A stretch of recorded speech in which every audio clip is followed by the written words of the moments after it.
Tough and tender. We got tough, we got tender, or we got tough and we got tender, but we have a third one who's kind of like in the middle of tough and tender. He is not quite sure what he wants to do. This is Buster the Bear. He's a friend of ours, and he's along with us for the ride today, and he's waving to all of you out there. I'm Rick Drayson, your host, along with my co-host, Enid Tuler, and we're going to talk about today, we're going to talk about relationships with children, because everybody has one or 10, and so there's issues that come up. Thinking about having one. Or thinking about even having them. Even a thought means you're going to have a problem. Not a problem, but an issue in your life. Not a problem, but sometimes they can be problems. A thought means you're going to have a child. And they don't come with instructions. They don't come with instructions. I did come with instructions when I was born, and I have to give you the booklet. It's How to Take Care of the Rick. Just a booklet? It's a booklet. It's a huge encyclopedia. Well, this is just the introductory. It's How to Take Care of the Rick. So we have a series of questions. I'm going to have you read. This one's a whole paragraph, so I'm going to have you read it. Oh, gosh. Okay. My husband and I are separated. My son and I are staying in the house and trying to keep his routine as close to normal as possible. However, obviously, he's not spending as much time with his dad as usual and has been having huge fits of, I hate mommy, I don't know what to do. Tough. You don't know what to do? She doesn't. No, I've seen this over and over. I've had it in my life with my kids and their spouses who have been married and divorced. It really is a problem because you got two different households with two different types of rules. And you need to get together on one page and have the same rules. You need to have a steady schedule where the children know where they're going to be. When it varies from day to day, and they say, well, Friday I'm at my dad's, and Saturday I'm at my mom's. Oh, this week they changed it to Monday and Tuesday. It really confuses the kid. And then when he goes to school, he doesn't focus on his work because he's too worried about where he's going to go after school. The dad didn't show up, the mom showed up, or she didn't show up, or they showed up late. So you really have to get together on the same page and actually have a plan and stick to that plan week after week, month after month. Now, things come up, maybe a parent's sick or they have a meeting or something they have to go to. Sure, that happens, but then you allow for that. What do you think? Yeah, also I wanted to add that a child that stays with one of the parents, that parent that he stays with gets the most time with the child, and this is the parent usually that makes the rules, stops you from doing certain things, and he's the one that the child has the most opportunities to throw tantrums to on him. So he's the suffering one, and he thinks, okay, well, it's probably better with the other parent because he's not there. There's always going to be that chance. So I guess you can always talk to the child and what do you call that? Feel for him, and you kind of become and think about how he feels. Well, I understand that you maybe missing daddy. You know, what would you say to him if he would be here? Is it anything you like when he does? Maybe I can do for you. Maybe I can read for you a certain book that you want to hear. You know, kind of emphasize with him that what makes him feel better, so you don't get that negative energy from child. That's true. It's very true. Number two, how do we teach our children gratitude? Well, I don't think we can teach them gratitude. We can probably show them by example. Yeah, I mean, you want them to be gracious and appreciate things you do for them, and it's for anybody. Gratitude, you know, it's universal. Yeah, and it's like you show them with people you deal with. You show gratitude for things that are given to you and what you do with your life, and hopefully they'll pick it up and see that if they're paying attention. Now, sometimes they're not paying attention. I know growing up, my parents used to say, "Don't forget to write your aunt and uncle thank you notes for your money for your birthday or what's in that." You know, we always had to send something back. Absolutely. And these are one of the things that a lot of kids put off to the last minute, and then they don't do it. Now, my kids always have. Well, you have to remember also the children, they listen to what you tell them. They listen to a certain degree. Yeah. Okay, and at some point they stop listening. They just follow your example. So you have to give them a good example of how you treat others. They're going to treat them. Isn't this funny that you say that, because there's things in your parents that you see that you want to do and things you don't want to do. And as you get older, and I've talked to a lot of people that say this, I become my dad. Well, you know, I even sneeze like him. You know, you work really hard all your life, either to become your parent, or you work really hard not to become your parent. The parents, you know? right. So, but in certain way, you are going to be who your parent is. Oh, there's certain things. I catch myself being my mom. Yeah, there's certain things that you do that just comes out that way. And I see things in my kids that they do that I do, you know. And it's like, oh my God. Yeah, oh my God, I've been cloned. Scary. Number three, should I discontinue my child's allowance as punishment? I don't know. What do you think?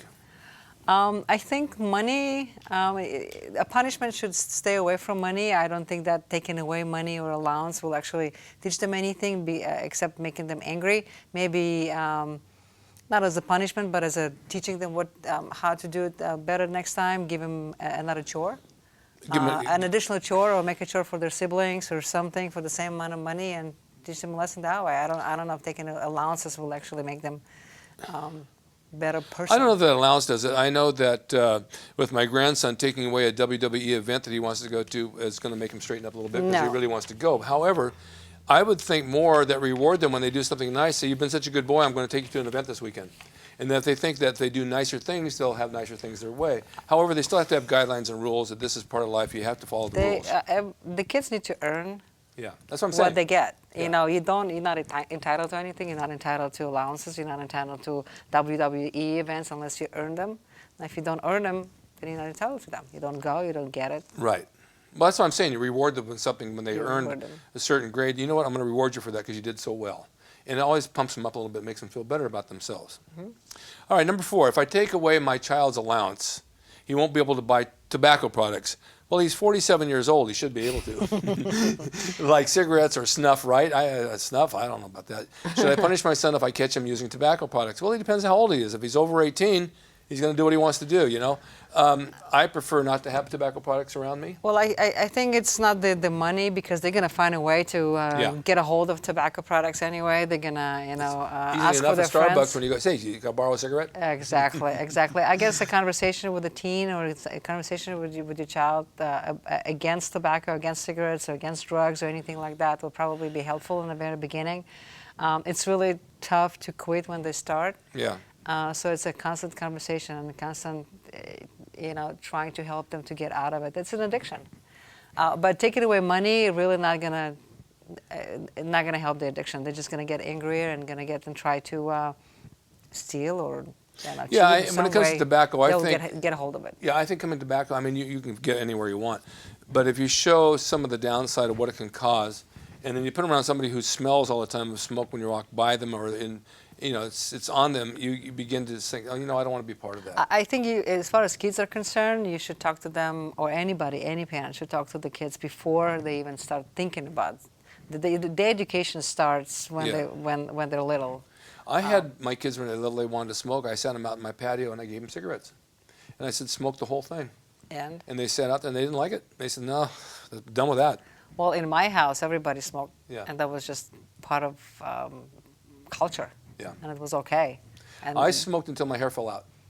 I smoked until 5 years ago. So I had to quit. No, I'm kidding. All right, how about this number 5? You want to read that? Okay. Wow. I'm a divorced father with 3 kids, ages 4, 7, and 10. For the past 3 years, I have been seeing a woman who's wonderful for me and great with my children. How do I tell my children that we want to get married? Oh. Well, in English? I don't know. Yeah, you can do it in English or you can do it in some other language. If the woman is around a lot and it's a serious relationship, I'm sure they're going to know that they're going to want to get married or something's going to happen. At 4, 7, and 10? Well, they see the person there all the time. They still have a mother? They still have a mother, but maybe the mother got remarried, Well, we don't know, but you know from your experience, the kids always have that hidden hope that the parents are going to get together, especially when they're little, and they don't understand why the parents are divorced. Sometimes they blame themselves. Is it because of us you got divorced and stuff like that? Why wouldn't you just get together? I mean, they don't understand the dynamic and the reasoning. I would just show them pictures. Here's your mom doing porn. That's why we're no. You just you have to explain the best you can. And we're no longer partners. She's with somebody else. I'm with somebody else now.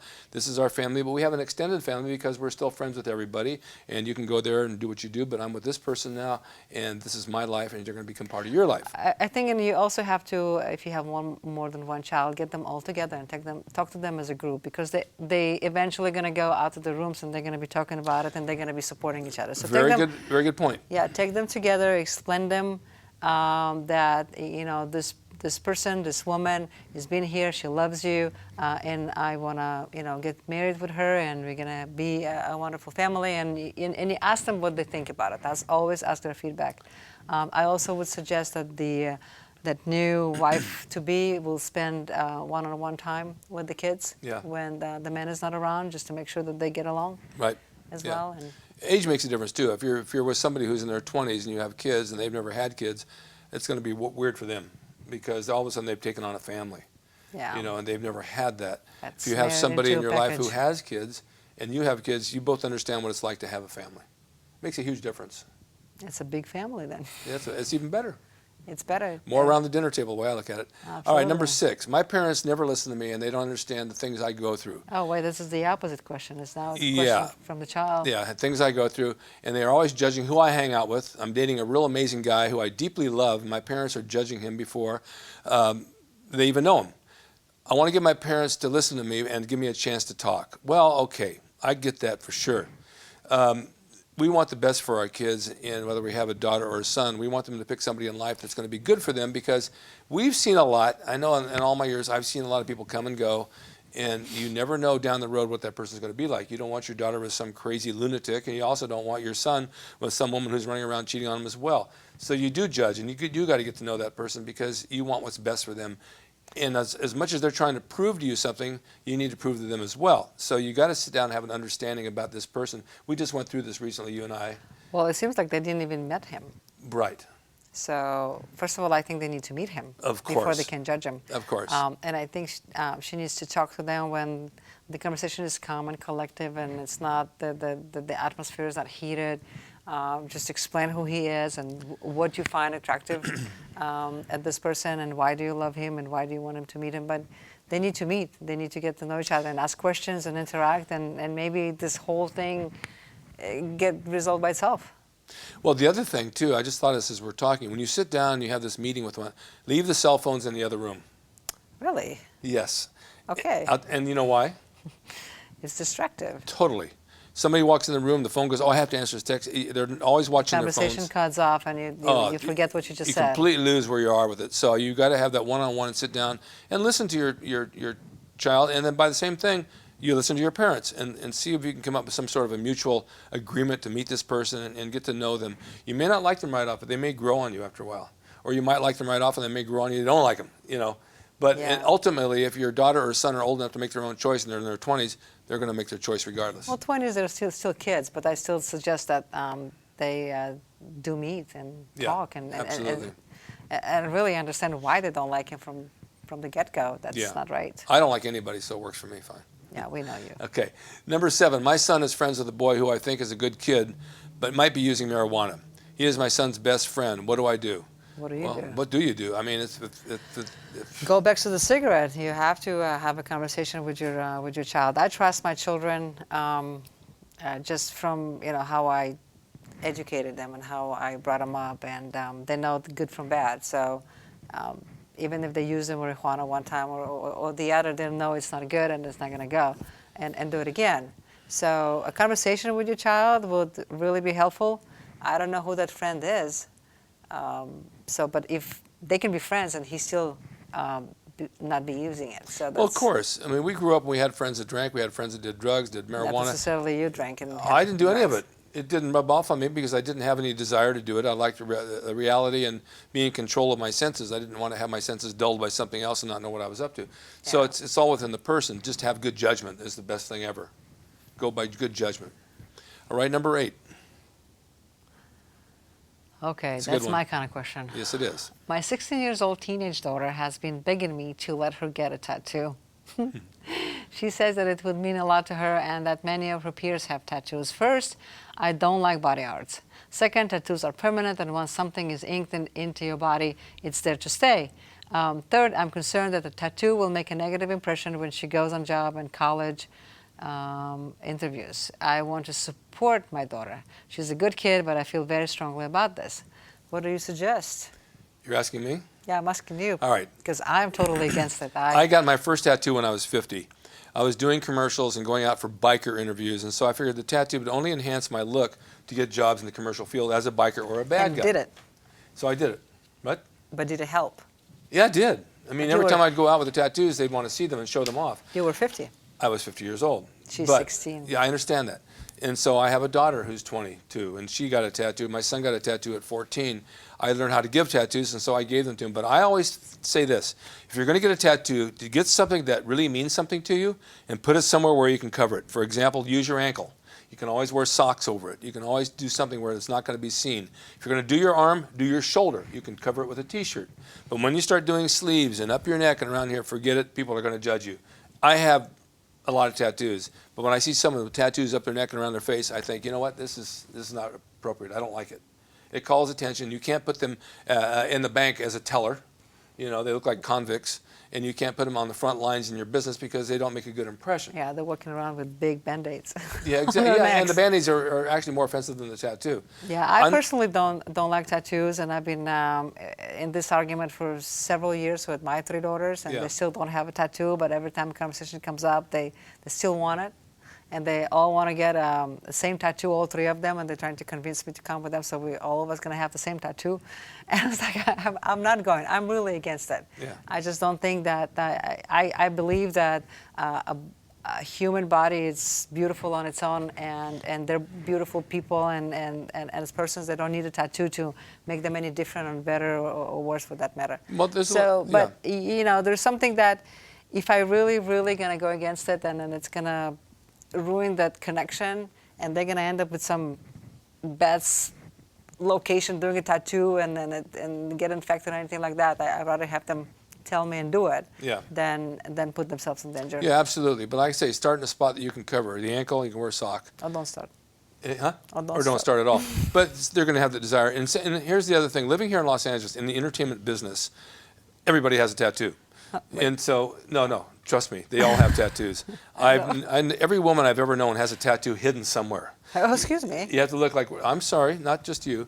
Where's Waldo? You know, you'll find that tattoo somewhere. And in the entertainment business, my daughter's a photographer, fashion, so her tattoos go with what she does for a living. If she was working in an insurance company or a bank and facing the public, I would say maybe not. You know, so it depends on what you do, really. But it's a personal preference. If you're over 21, you want to make that decision, it's really your decision. So I don't say it's good for everybody. When I got mine, my mom walked up and tried to rub it off me. I said, Mom, it's real.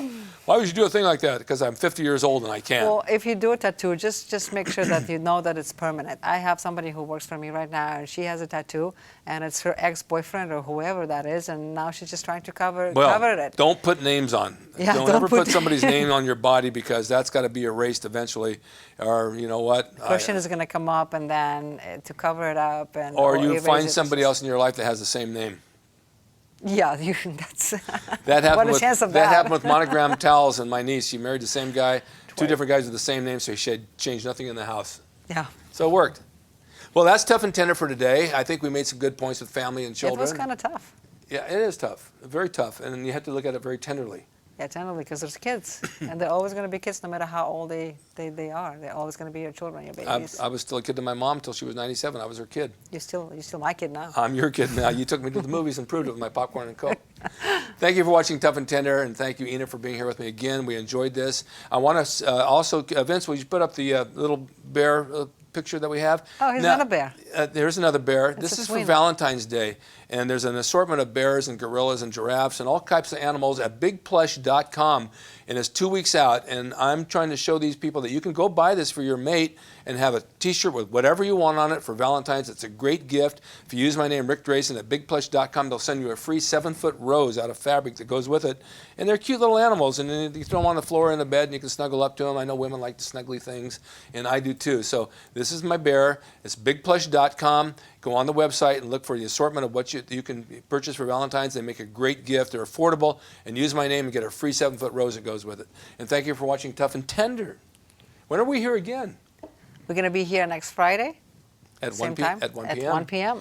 on emPOWERme.tv. Yes, and we're going to have Teddy with us too. He'll be with us again. Yes. Thank you.